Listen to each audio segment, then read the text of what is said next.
Assalamualaikum warahmatullahi wabarakatuh. Alhamdulillahirabbil alamin. Wassalatu wassalamu ala asrafil mursalin wa ala alihi washabihi ajma'in. A'udzubillahi minasyaitonir rajim. Bismillahirrahmanirrahim. Khatamallahu ala qulubihim wa ala sam'ihim wa ala absharihim ghishawatun wa lahum adzabun adzim. Shadaqal adzim, shadaqu ala Rasulillah sallallahu alaihi wasallam. Alhamdulillah wassalatu wassalamu ala Rasulillah la haula wala quwata illa billah. Asyhadu an la ilaha illallah wa asyhadu anna Muhammadar Rasulullah. Allahumma shalli wa sallim ala sayyidina Muhammad wa ala ali sayyidina Muhammad. Kama shallaita ala sayyidina Ibrahim wa ala ali sayyidina Ibrahim fil alamin innaka Hamidum Majid. Pertama, mari kita panjatkan rasa puji syukur kita pada Allah Subhanahu wa taala. Salawat dan salam mari kita haturkan pada junjungan kita Nabi Muhammadin sallallahu alaihi wasallam.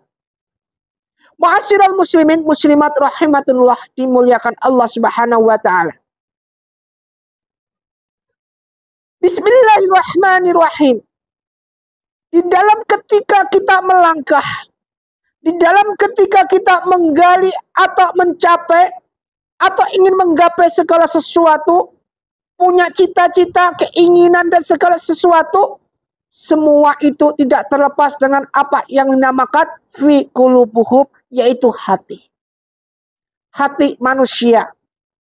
Di mana hati manusia ini ada hipnotisnya, itu ada dua macam. Kalau hati nggak mati, ya matinya hidup. Hati hidup atau hati yang mati. Sebagai hamba Allah yang beriman, dibagi kriteria menjadi dua hati. Hati yang mati adalah mereka yang tidak beriman. Hati yang hidup adalah mereka yang beriman. Bismillahirrahmanirrahim. Khatamallah. Allah telah mengunci ala qulubihim, hati mereka. Jadi dikunci hati ini oleh Allah Subhanahu wa taala sebagai patokan mereka-mereka yang tidak mendapatkan keridhaan dari Allah Subhanahu wa taala, tidak mendapatkan berkah dari Allah Subhanahu wa taala. Wa ala sam'ihim, dan pendengaran mereka dikunci semua. Wa ala absharihim, dan penglihatan mereka dikunci semua, gisawatun, tertutup. Walahum, dan mereka azabun adzim, akan mendapat azab yang berat. Ini sudah disebutkan dalam surat Al-Baqarah ayat 7, dan ini sering kita baca. Kita kadang-kadang sering mendengarkan ini, tapi kita campakkan begitu saja. Kalau hati yang hidup masuk dalam golongan ya ayyuhalladzina amanu, orang-orang hamba Allah yang beriman, yang nanti akan mendapatkan surga Allah, mendapatkan kenikmatan di sana. Ini sudah tidak bisa kita bicarakan. Wujuhu yawma idin na'imah lisa'iha radiyah fi jannatin aliyah la tasma'u fiha laghiyah. Sudah ada ketentuan kriteria-kriteria mereka-mereka yang hatinya hidup, hatinya punya iman. Nah, sekarang hati yang mati merupakan hati yang mati bagaimana? Ada 5 tanda hati yang mati. Jadi ada 5 tanda hati yang mati. Pertama apa? Ciri-ciri 5 hati yang mati ini. Kalau hati kita sudah dalam keadaan mati, tertutup, ciri-cirinya ini. Pertama adalah apa? Meninggalkan sholat dan meremehkan sholat. Padahal disebutkan inna sholata tanha anil fakhsa wal munkar. Ini disebutkan bahwa sholat itu mencegah dari perbuatan keji dan mungkar. Aqimis sholat, ayo dirikanlah sholat. Waktu zakat, dan laksanakan zakat. Warka'u ma'arrokin, dan rukuklah bersama mereka-mereka yang rukuk. Artinya kewajiban di dalam kita ibadah sholat merupakan suatu hal yang fundamental, yang wajib. Sholat 5 waktu, karena apapun terjadi di hisab nanti, di yaumul hisab nanti, yang ditanyakan pertama adalah sholatmu. Bagaimana sholatmu? Kalau sholatnya bagus, semua amalnya ngikut bagus. Kalau sholatnya jelek, semua amalnya biar amalnya baik, ngikut jelek. Wa may ya'mal misqala dzarratin khairan yarah wa may ya'mal misqala dzarratin syarran yarah. Apapun nanti akan dihisab, apapun nanti akan diperhitungkan. Kemudian yang kedua, merasa tenang walaupun sering melakukan perbuatan dosa dan maksiat. Sering melaksanakan maksiat, sering melaksanakan dosa, sering melaksanakan zina, tapi nyantai-nyantai aja, tapi senang-tenang aja kayak nggak punya dosa. Maka di sini ini dari Al-Quran ini mengunci semuanya. Khatamallahu ala qulubihim wa ala sam'ihim wa ala absarihim ghisawatu walahum azabun azim. Azabnya nanti pedih orang seperti ini. Yang ketiga, jauh dari Al-Quran. Apapun yang sering kita lakukan, Al-Quran seharusnya sering kita baca, menenangkan hati, menghidupkan. Ini kagak. Nggak pernah baca Al-Quran, padahal dia normal. Nggak pernah pegang Al-Quran, setiap dia ngaku dia itu Islam, ngaku beragama Islam, punya Al-Quran, tetapi Al-Quran kagak pernah disentuh. Banyak Al-Qurannya, kitabnya, hadisnya, komplit. Cuma dekorasi aja, disentuh banyak sekali debu-debunya. Masya Allah. Ini merupakan kategori wa'adallahu munafiqina wal munafiqati wal kufara nar jahannam khalidina fiha ya hasbu wa la'anahumullah wa lahum adzabun muqim. Kemudian yang keempat.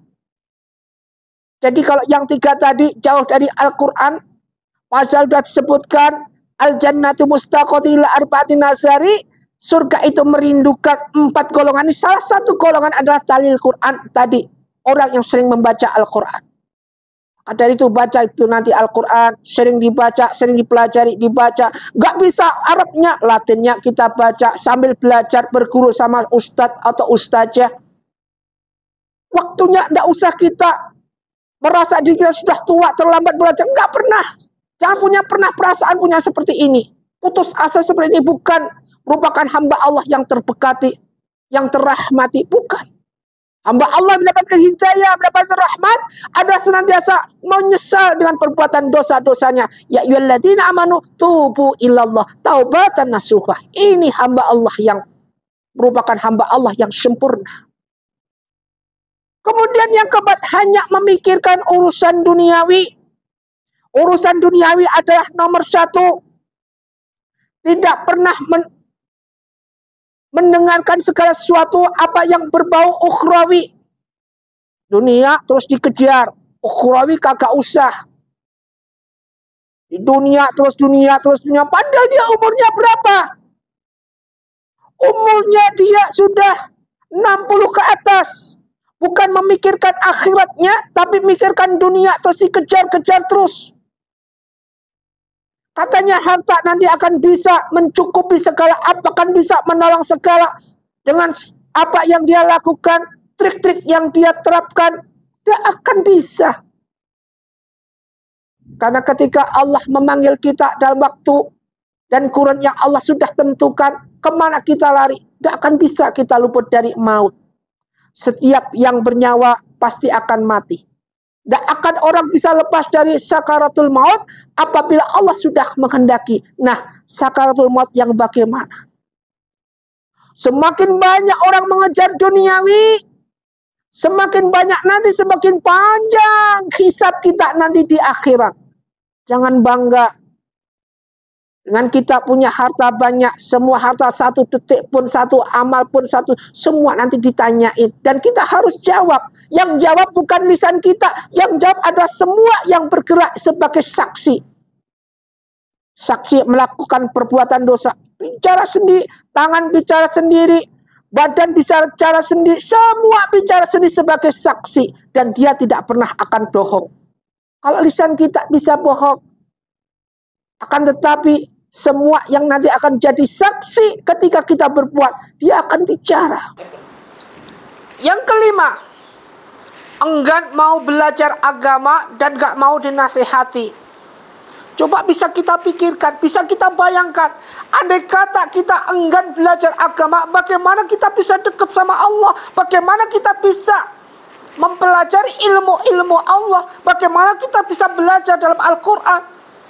Seperti tadi yang Ustaz bilang, al-jannatu mustaqati ila arba'ati nasyari. Surga itu merindukan 4. Salah satunya apa? Tali'il Quran. Orang yang belajar dalam segala mempelajari Al-Quran. Penting buat kita lakukan thalabul ilmi. Karena ini hukumnya wajib. Dan enggan dinasihati.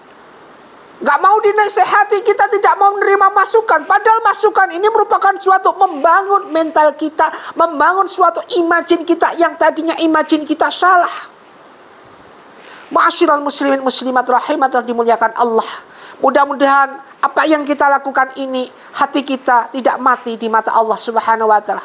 Antum semua, kita semua, Ustaz pun juga secara pribadi, mari kita sama-sama belajar di dalam mengarungi kehidupan ini. Dengan bahtera kehidupan ini yang didasari dengan al-imanu atu'minu billahi wal malaikati wa kutubihi wa rasulihi wal yaumil akhir wa qadri khairi wa syahri. Semoga bermanfaat. Wassalamualaikum warahmatullahi wabarakatuh.